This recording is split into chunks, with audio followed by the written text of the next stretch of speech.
guys, welcome to Finstock. This is a channel we talk about businesses. We give you tips and insights on how to run, start and manage your business. We also talk about online courses. And today we are going to be talking about tourism and management course. And I will be reading some of the questions that I have been getting.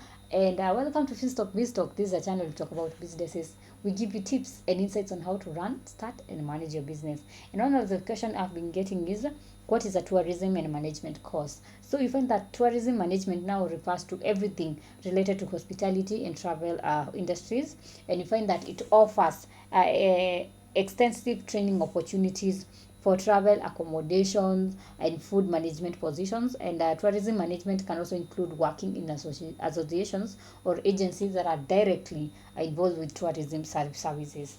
And what are the qualifications for a tourism course? So if you're doing it at Finstock Evarsity College, if you're doing a diploma, you need to have a C minus. If you're doing a certificate, you need to have a D minus or anything above a D minus. But if you're doing a short course, you require no grade.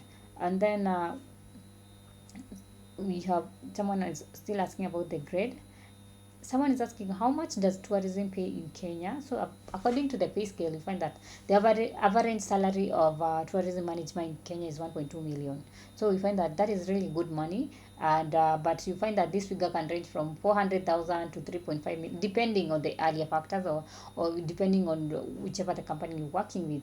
And then someone is asking, is travel and tourism marketable in Kenya? Yes, it is. It's very marketable. You find that the hospitality management is highly marketable in Kenya, with its flourishing tourism industry and a growing interest in the hospitality services. They find that the demand for skills professionals in this field is on the rise. So when it comes to marketability, tourism and hospitality and tourism management is very, very marketable.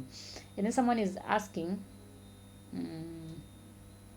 what can I do with a certificate in tourism management? These are some of the things that you can do. Number one, you can be a travel agent, you can be a tour operator, you can be an event conference organizer, you can also be a tour guide, you can be a somaliner. So there are many things you can do when you have done this course in tourism and hospitality management.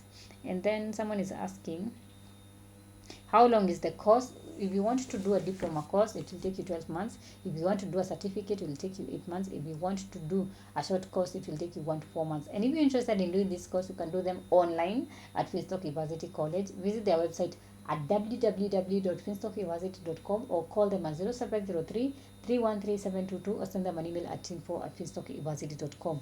Make sure at the end of this video you like, you comment, subscribe, share, hit on the notification button so that every time I upload a new video, you can always be notified. Until next time, goodbye.